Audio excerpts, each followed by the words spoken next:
Alors bonjour, alors nous sommes le mercredi, ça doit être 9 juin 2021. Alors, c'est la série numéro 3.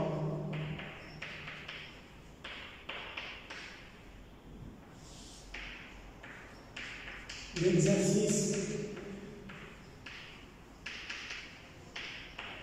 numéro 1, il s'agit de diffraction par une ouverture ou bien une fente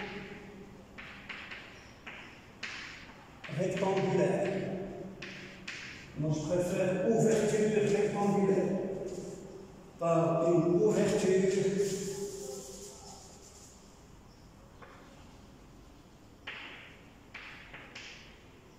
rectangulaire. Alors, on a vu que nous avons, je vais schématiser très vite, donc vous avez l'axe sortie. C'est Z. Normalement, c'est un axe horizontal. Donc, vous avez l'axe optique Z. Vous avez ici le foyer objet F1 d'une lentille convergente L1. Donc, la lentille convergente L1 va éclairer le système par un faisceau de lumière parallèle. Je vais disposer ici un diaphragme dans lequel j'ai une ouverture rectangulaire. Alors l'ouverture rectangulaire, c'est quelque chose comme ça.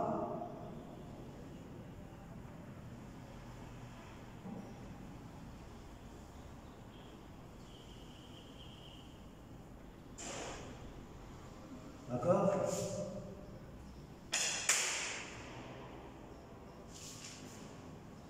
Je vais dessiner une ouverture rectangulaire qui soit symétrique. Donc j'ai quelque chose comme ça ici. Donc ça, c'est une ouverture rectangulaire. Regardez.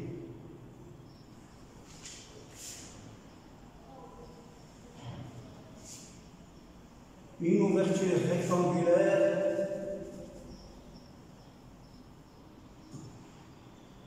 d'accord, dans un diaphragme qui va intercepter la lumière,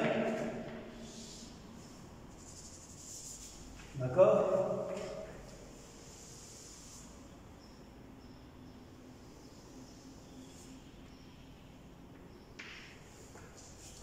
Donc, l'ouverture va diffracter la lumière et je vais avoir ce qu'on appelle une diffraction à l'infini.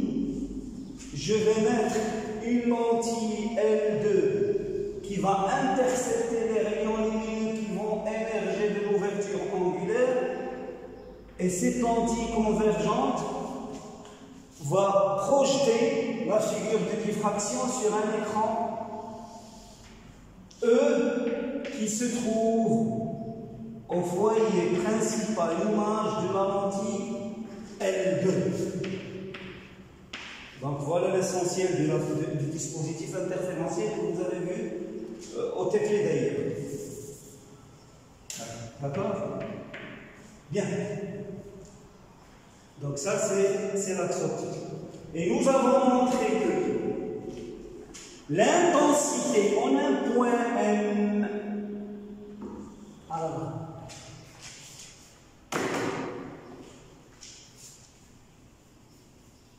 Alors, en un point M qui appartient à l'écran, d'accord, l'intensité l'intensité de la lumière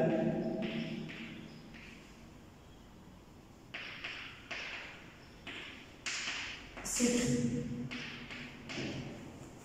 Alors, comment il s'écrit cette intensité de la lumière en un point M? Alors, on est un point M qui est comment? Donc, c'est un point, donc ici j'ai ici un point O qui va être considéré comme l'origine des phases. J'ai ici un point P qui va décrire l'ouverture, c'est-à-dire il va se promener dans l'ouverture avec des coordonnées. Très bien, avec des coordonnées X, ok? X c'est ça, et Y c'est ça. D'accord? Alors, et j'ai le point M, c'est la direction, il est repéré par la direction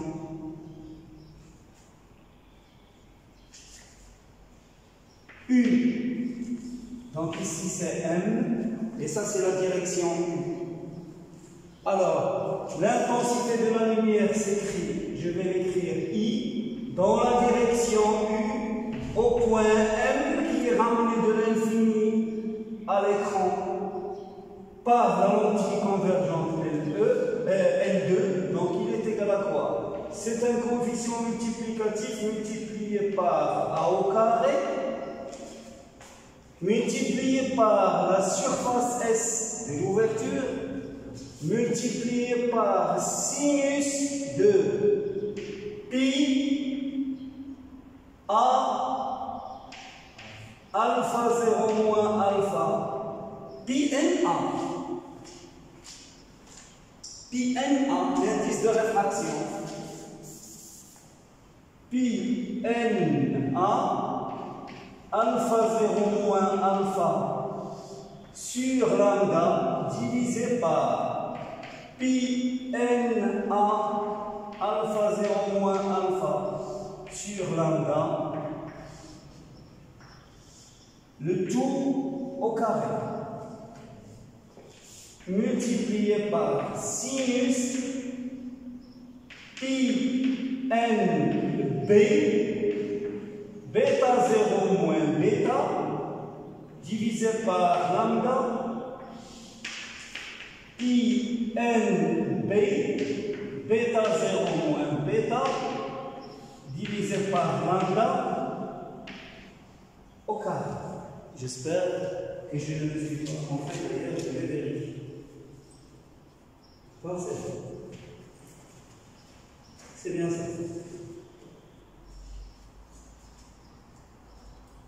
Très bien.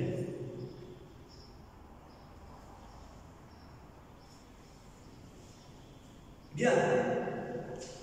Alors, on a dit que alpha 0 et bêta 0, ce sont les deux cosinus directeurs de U0. Donc U0, c'est la direction de la lumière incidente qui a pour cosinus directeur alpha 0, bêta 0, gamma 0. Et U, c'est la direction d'observation de la figure de diffraction, c'est-à-dire c'est la direction qui va me donner le point M sur l'écran. Donc ces cosinus directeurs, c'est alpha, bêta, gamma. D'accord? Bien. Alors quoi d'autre? M, c'est l'indice de réfraction et le reste, vous savez ce que c'est. Très bien. Alors la première question. Démontrer que dans une direction du plan horizontal faisant avec l'axe optique un petit angle θ, l'amplitude de la vibration résultante est. Alors on va étudier deux cas. Regardez s'il vous plaît. Si, à partir de cette équation, je vais particulariser. Alors, K où U0, il est identique à Z.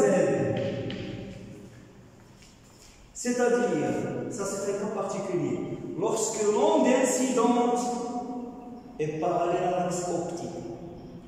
Dans ce cas, U0, il a pour composante 0, 0 et gamma 0.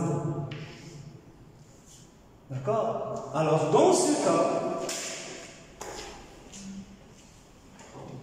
regardez s'il vous plaît, l'intensité devient, cette écriture de l'intensité va se simplifier. Donc, l'intensité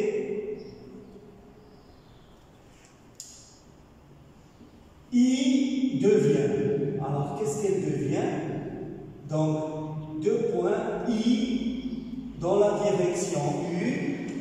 Au point M, ça va être le coefficient multiplicatif A au carré, la surface de l'ouverture. Alors, multiplié par sinus de pi n a alpha sur lambda divisé par pi n a alpha sur lambda. Le tout au carré multiplié par sinus pi n b bêta sur lambda divisé par pi n b bêta divisé par lambda au carré. D'accord? Ça, c'est le cas particulier où U0 est identique à Z. Ça veut dire quoi cette expression? Ça veut dire que l'onde incidente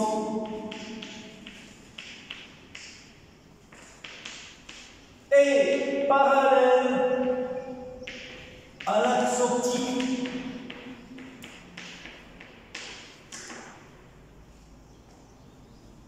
D'accord? L'onde incidente se dirige dans une direction parallèle à l'axe optique. Ok? Alors, deuxième cas particulier. On a vu le cas particulier où U0 est identique à Z. Deuxième cas particulier. Cas d'une fente fine.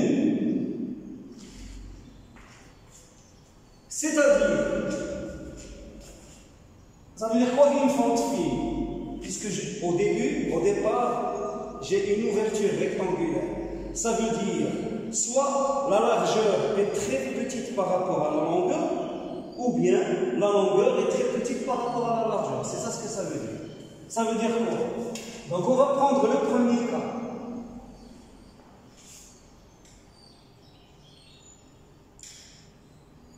A tend vers 0. B tend vers l'infini. Regardez. Donc j'ai ici X. Donc ça, c'est plus A sur 2 et ça, c'est moins A sur 2. Donc X varie moins A sur 2 à plus A sur 2 et Y varie de B sur 2 à moins B sur 2. D'accord? De moins B sur 2 à B sur 2. Alors, si A devient très faible et B devient très grand, ça veut dire que je vais avoir une fente horizontale ou bien verticale. ça veut dire je vais avoir une fente horizontale. Et cette fente horizontale, elle va me donner une figure de diffraction sur l'axe X ou bien sur l'axe Y, sur l'axe X. Donc je vais avoir une lumière qui va se répartir comme ça. Donc la tâche centrale, ça va être ici, et puis des tâches secondaires comme ça, etc. Alors dans ce cas, si A tend vers 0, ça veut dire que ce sinus cardinal va tendre vers 1. Et je vais avoir I dans la direction U au point M. Ça va être quoi? C'est le A au carré fois la surface S multiplié par sinus pi n b bêta divisé par lambda sur pi n b bêta divisé par lambda au carré. D'accord? Ça tend vers 1. Ok? Et je peux à la limite exprimer ce bêta, je peux l'exprimer en fonction de x ou bien de y. De x. Je peux exprimer bêta ici, il est égal à bêta qui va dépendre uniquement de x. C'est un bêta qui dépend de m, et m, il est situé sur l'axe, donc ça ne dépend que de x. Maintenant, deuxième cas. A tend vers plus l'infini, B tend vers 0. Regardez, ça veut dire que je vais avoir une fente verticale suivant x. Donc je vais avoir une fente verticale. Donc une fente comme ça. Dans ce cas, la figure de diffraction, c'est sur Y, ici c'est sur X. Donc je vais avoir une tâche centrale et des tâches secondaires. Vous voyez? Et l'intensité I dans la direction U qui va arriver en M, c'est le coefficient multiplicatif fois A au carré fois la surface fois sinus de pi n A alpha sur lambda divisé par pi n A alpha divisé par lambda au carré. Est-ce que tout le monde a compris? C'est bon?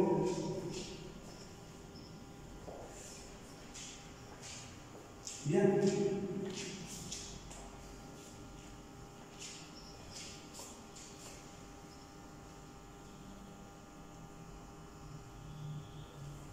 Vous êtes d'accord? Bien. Alors regardez.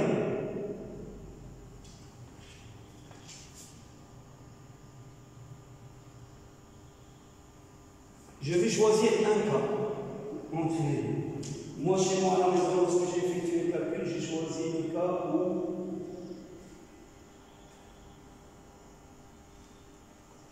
j'ai choisi ce cas. A tend vers l'infini et B tend vers 0.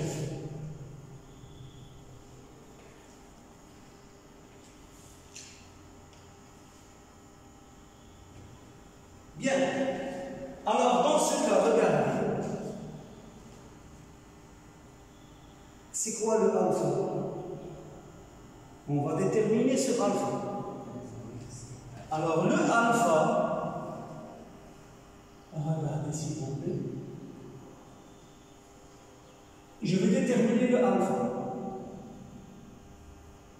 J'ai dit que U, il est égal à U scalaire I fois I plus U scalaire J fois J plus U scalaire K fois K. Et U scalaire I, c'est le cosinus alpha. U scalaire J, c'est le cosinus bêta. Et U scalaire K, ou bien plus, d'accord? Regardez. Alors, U scalaire I, qu'est-ce que ça va me donner?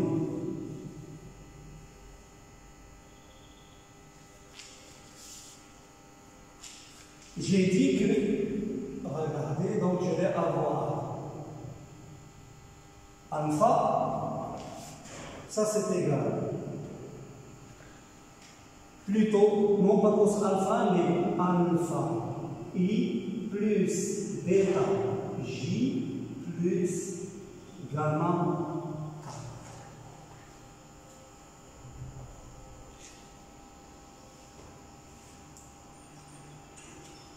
D'accord? Alors, alpha,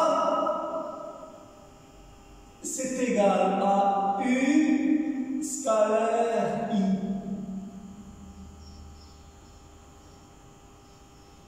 D'accord? Et U scalaire I, c'est quoi?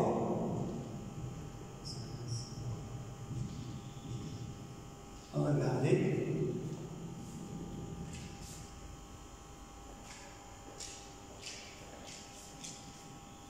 C'est cosinus UI. C'est module de U fois module de I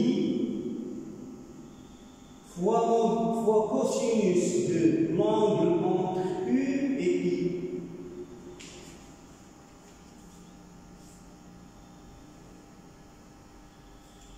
Ça c'est égal à 1. Et ça c'est égal à 1. Donc il me reste ça. C'est qu'on est cosinus U I. Et cosinus UI c'est quoi? C'est cosinus I sur 2.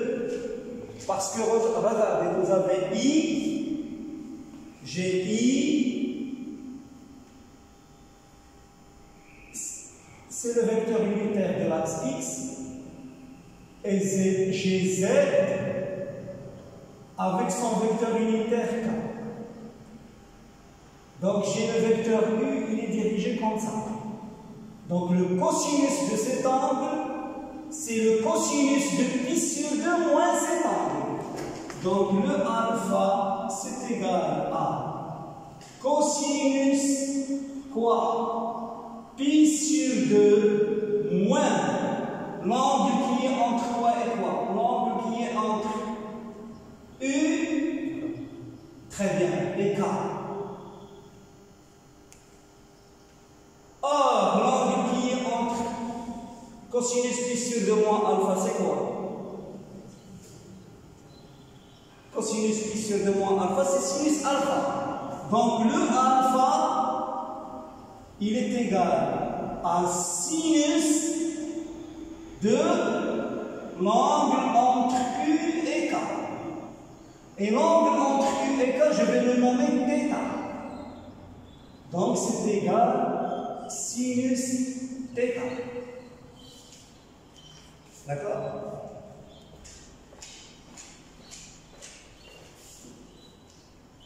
Ceci nous ramène à l'expression. L'intensité dans la direction U au point M, elle est égale A au carré, la surface, sinus de quoi? De pi n A fois alpha. Et alpha c'est quoi? C'est sinus θ divisé par lambda. le tout divisé par pi n a sinus θ divisé par lambda, le tout au carré.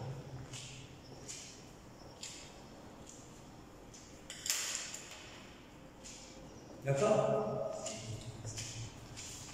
Alors, dans le cas où j'effectue des observations dans une direction qui est voisine de l'axe optique, c'est-à-dire lorsque θ est faible, si θ est faible, je peux faire l'approximation sinus θ égale à θ. C'est-à-dire, si j'effectue des observations, c'est le cas dans une fente. Mais par exemple, si vous avez un réseau, vous pouvez effectuer des observations dans une direction très loin de la direction de l'onde incidente. D'accord? Pour le réseau, je ne peux pas effectuer l'approximation sinus θ égale à θ. Pourquoi? Parce que l'observation s'effectue sur toutes les ouvertures angulaires des ondes de l'onde diffractée allant de moins pi sur 2 à pi sur 2. Donc, cas particulier,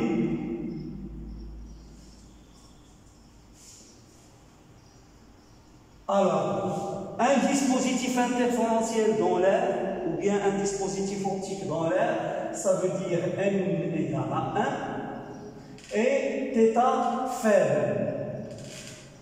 Uniquement dans ce cas, je peux écrire l'intensité comme suit.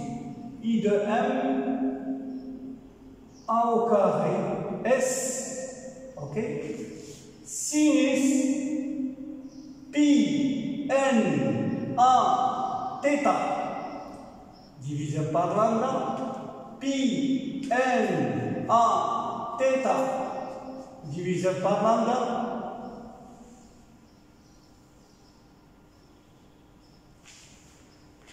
au carré. N égale à 1, merci beaucoup.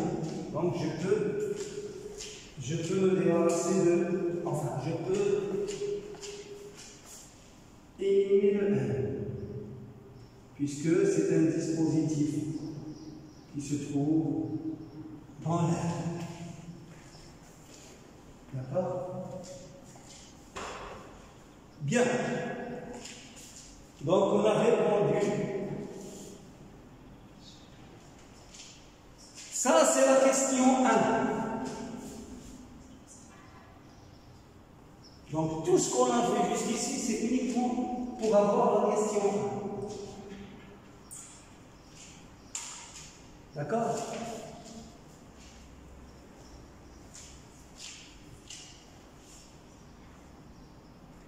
Si vous avez des questions,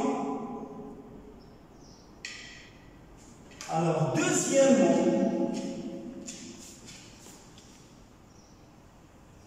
on nous demande de tracer I au point M dans la direction U. Alors regardez ici. J'ai dit que j'ai choisi le cas où A est grand et B petit. Plutôt, attendez.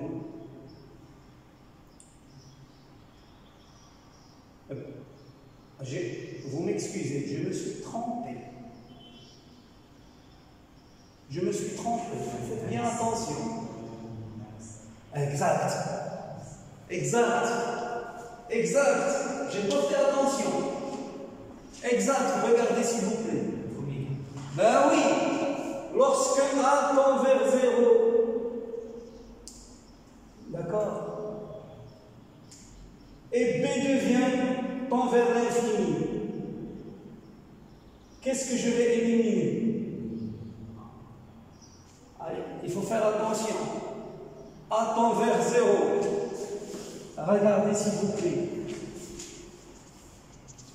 A tend vers 0, donc oui. Oui. Donc ça, c'est complexe. Alors, si A tend vers 0, donc cette quantité devient très grande. Et c'est cette quantité qui va s'éliminer. Est-ce que vous avez fait attention à ce que je dis? Parce que, regardez, c'est très important. Je me suis trompé. Regardez. J'ai un produit ici. Le sinus, c'est une quantité qui est bornée. Ça veut dire qu'elle est comprise entre moins 1 et 1. Si je l'élève au carré, je vais avoir ici une quantité positive, comprise entre 0 et 1. Donc si je fais tendre B vers l'infini, alors je fais tendre B vers l'infini, alors qu'est-ce que je vais trouver?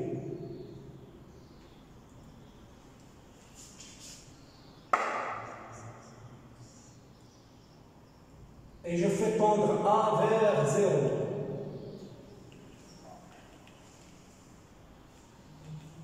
C'est juste. C'est juste. C'est juste. Vous voyez, même moi, il m'arrive de... C'est juste. C'est juste. Il n'y a pas de problème. D'accord. Donc, je continue. Alors, sinus. Regardez, s'il vous plaît.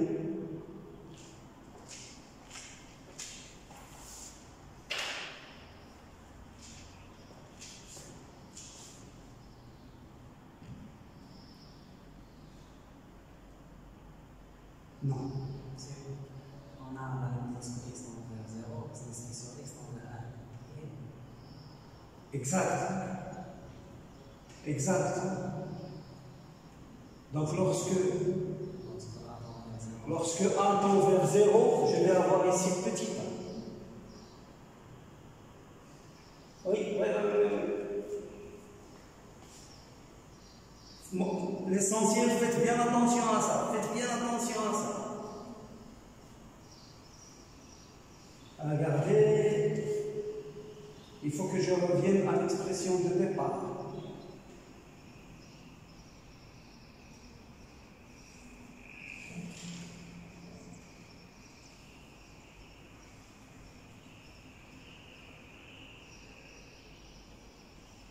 Oui.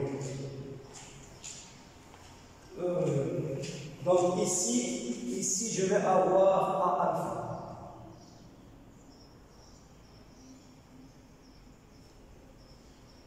Sinus IN A alpha sur l'angle divisé par IN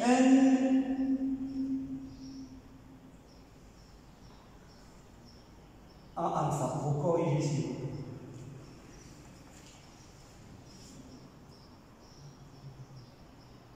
D'accord? Et ici, sinus Pn B bêta.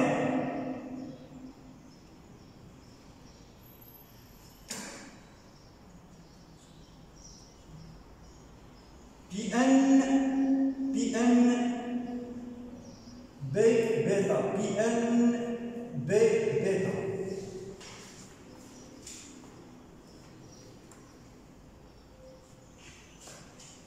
Donc moi, ce que je retiens, c'est cette situation. Alors le reste c'est correct. Alors regardez s'il vous plaît. J'ai corrigé. Maintenant ça c'est OK. C'est OK. Ça c'est OK. Et ça c'est OK. Donc je vais corriger. Alors regardez s'il vous plaît. Maintenant sinus θ.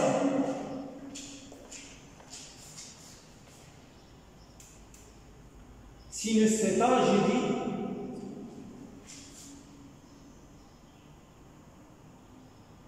Il est égal à quoi? Alors, j'ai dit que je peux faire l'approximation sinus θ égale à θ. D'accord? Donc, c'est x de m. Donc je vais avoir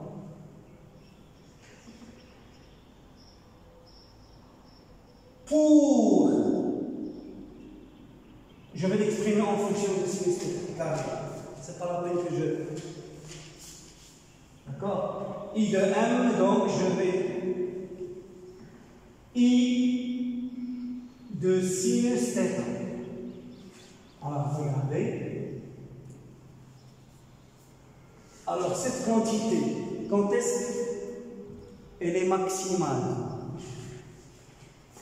Alors, I sinus θ et, je reviens à cette expression-là, est maximale. Alors quand? Si et seulement si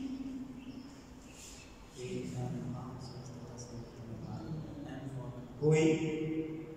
Quand est-ce que cette quantité est maximale?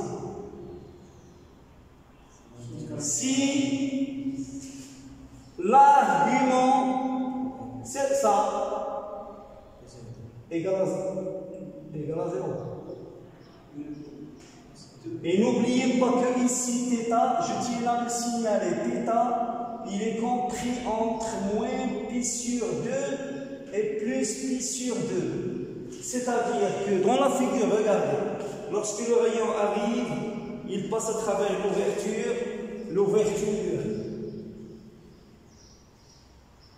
elle est telle que A est très petit, donc ça va me donner une figure de diffraction sur l'axe X. Ok? Et sur l'axe X, l'ouverture, c'est l'angle θ entre la direction d'observation et l'axe optique. θ, il est compris entre plus pi sur 2 et moins pi sur 2. Et dans cet intervalle, l'intensité U en M, ou bien dans une direction θ, il est maximal si et seulement si cet argument égale à 0. Ça veut dire sinus θ égale à 0, ça veut dire θ égale à 0. Ça, c'est le maximum absolu. Ça veut dire que le maximum de lumière, je vais le retrouver dans quelle direction? Dans la direction de l'axe optique. C'est là où je vais trouver le maximum de lumière. Et autour de ce maximum, je vais avoir des maximums secondaires. D'accord? Alors,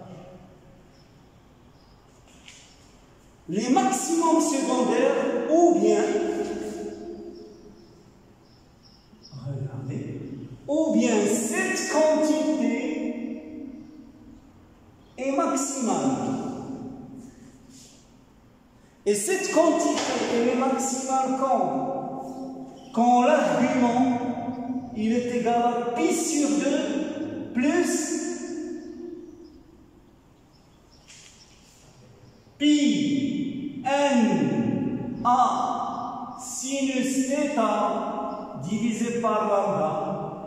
Pi n a sinus θ divisé par lambda, il est égal à pi sur 2 plus kpi, c'est-à-dire 2k plus 1 fois pi sur 2.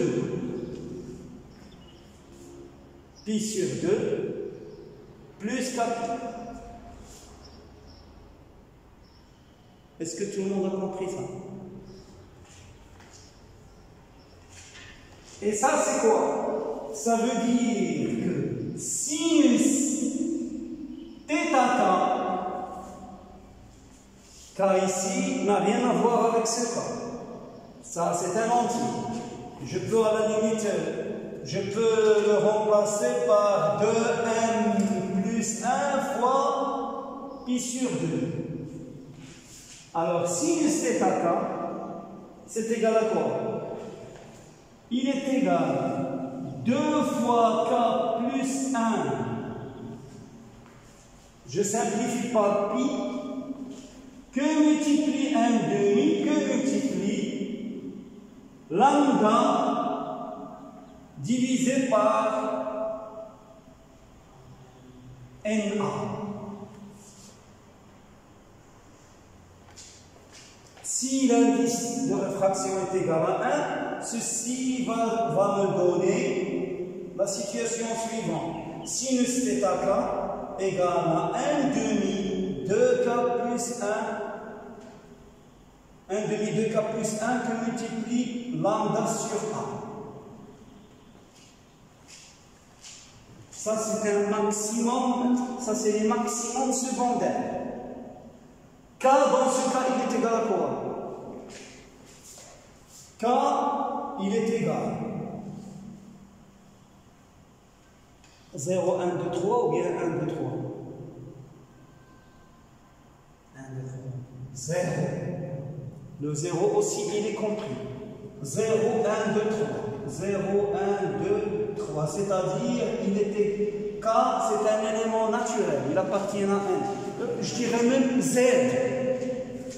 Il appartient à Z. Donc, 0, plus ou moins 1, plus ou moins 2, plus ou moins 3, etc. C'est-à-dire K, il décrit Z. D'accord? Sinus θ 0, c'est quoi? C'est lambda sur 2A.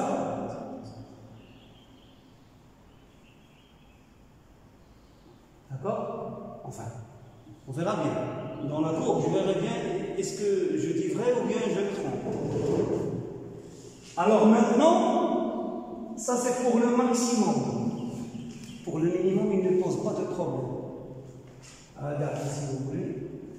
Alors, I dans la direction U, sinus θ est minimal.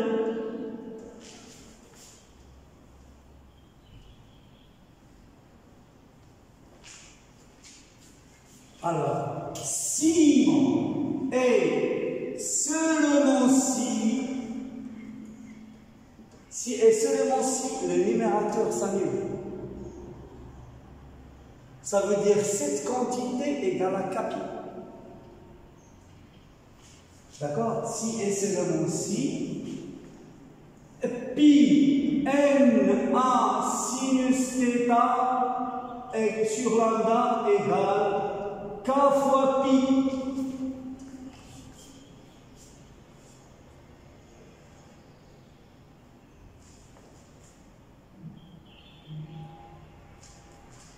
Est-ce que je peux dire K égale à 0 ici? Exact. Exact. Donc le K ici, il appartient à Z étoile. K ici appartient à Z étoile. Pourquoi? Parce que le K égal à 0 va me donner quoi? Va me donner 0. Si je mets ici 0, je vais avoir sinus 0 sur 0. C'est le maximum absolu qui se trouve dans la direction de propagation de l'onde incidente.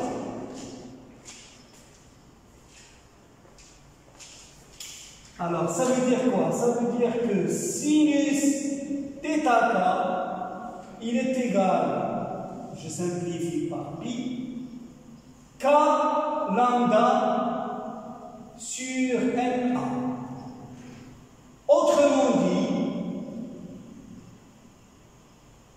Autrement dit, si n égale à 1, alors sinus θk devient égal lambda sur 1.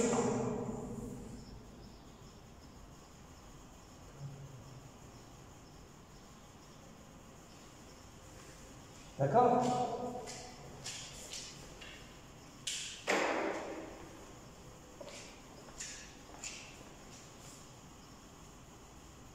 Alors, regardez s'il vous plaît.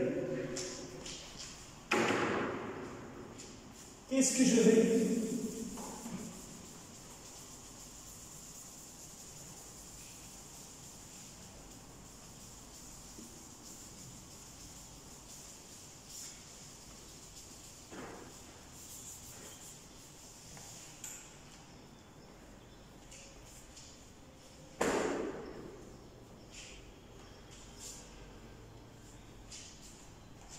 Alors regardez.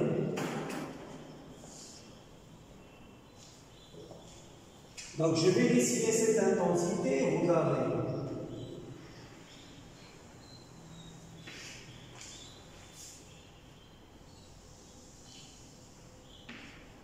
Ici c'est sinus θ.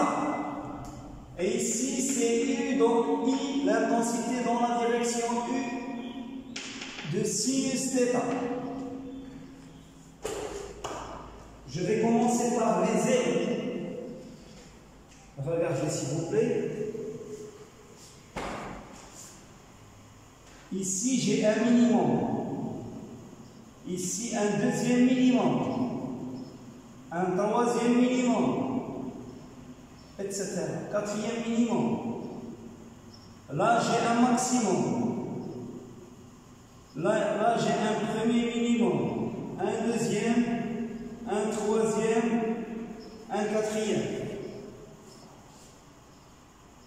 D'accord? Donc, les fameux, regardez ici, K, 1, 2, 3, moins 1, moins 2, moins 3. K égale à 1, K égale à 2, K égale à 3, K égale à 4, K égale à moins 1, moins 2, moins 3, moins 4. D'accord? Et entre deux minimums, qu'est-ce que j'ai? J'ai un maximum. J'ai un maximum. Donc ici, je vais avoir un premier maximum qui n'est pas absolu. C'est un maximum secondaire. Un deuxième maximum, un troisième maximum, un premier, un deuxième, un troisième. D'accord? Alors, ici, j'ai l'intensité maximale.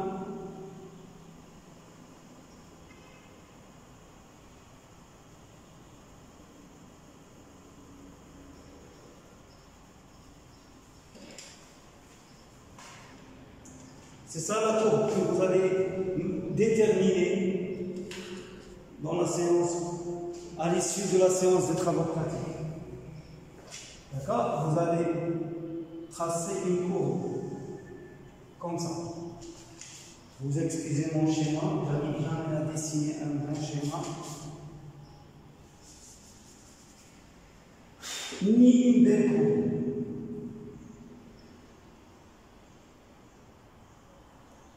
J'essaie de m'appliquer.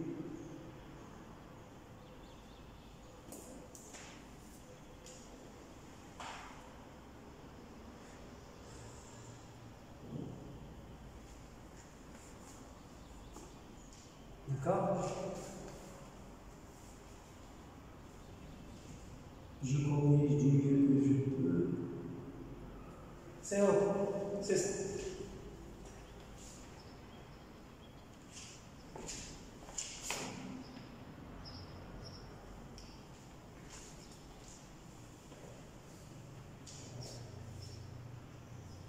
Donc ça c'est l'intensité.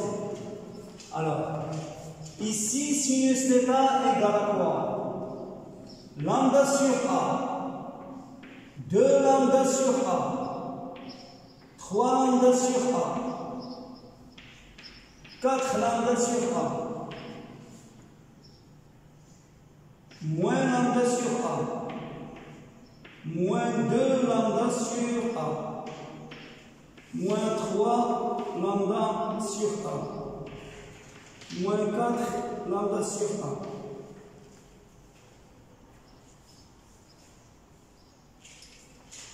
Ça c'est le minimum. Maintenant les maximums. Lambda sur A, 2 lambda sur A, ça vous fait 1,5 lambda sur A. C'est-à-dire 3 demi lambda sur A. 5 demi lambda sur A. 7 demi lambda sur A. D'accord? Moins 3 demi lambda sur A. Moins 5 demi lambda sur A. Et moins 7 demi Lambda sur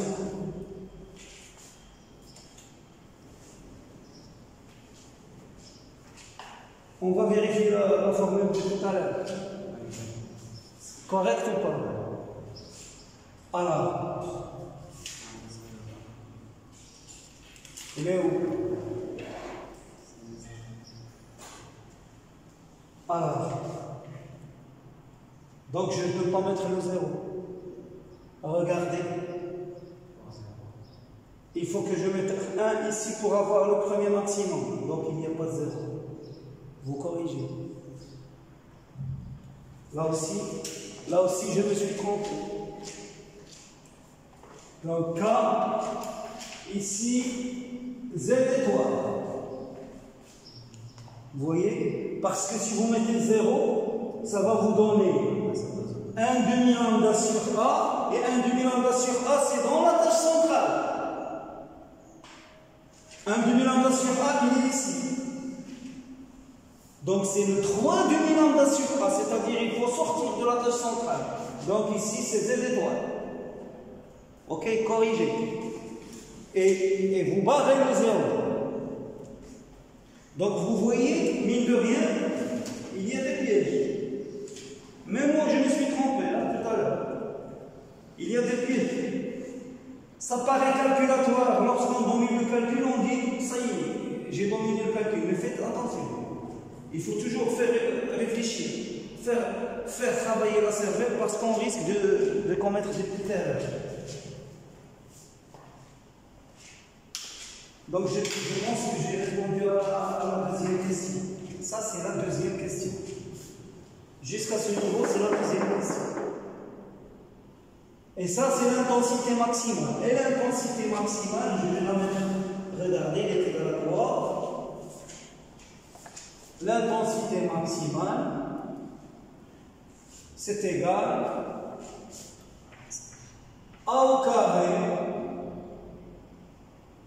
fois la surface de la fente, puisque c'est plus qu'une ouverture, fois la surface de la fente.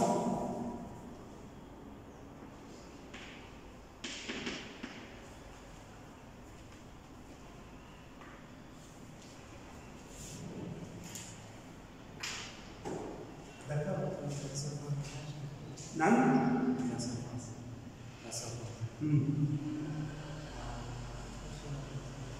Si, la surface de la fente.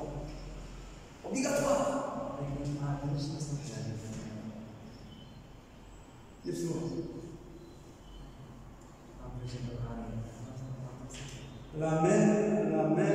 La surface de la fente.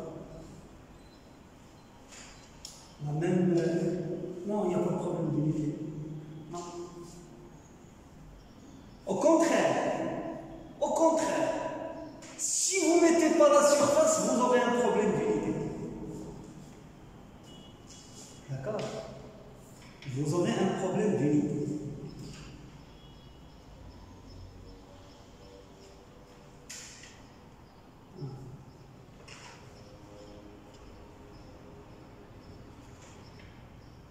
D'accord?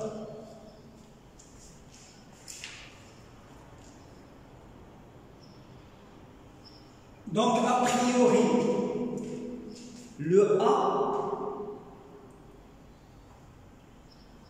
regardez, vous voulez discuter les questions de la dimension, regardez.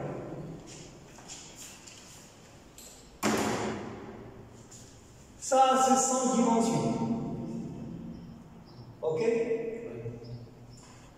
Puisque vous avez bêta, c'est un cosinus directeur. Lambda, B sur lambda, pi sans dimension, n sans dimension, le sinus sans dimension. Donc ça c'est sans dimension. Et ça c'est sans dimension. Et l'intensité c'est quoi? C'est pour ça que je mets toujours le entre parenthèses. Parce que le A, on suppose que lui aussi l'amplitude de l'onde, elle est sans dimension. Mais multiplié par une quantité où il y a l'unité. C'est pour ça que je mets toujours ça. D'accord? L'intensité de la lumière, ça doit être watts par mètre carré. Ça a l'unité, la dimension d'une irradiance. C'est watts par mètre carré. D'accord? Si vous la multipliez par la surface, vous allez avoir les watts. D'accord? Bien.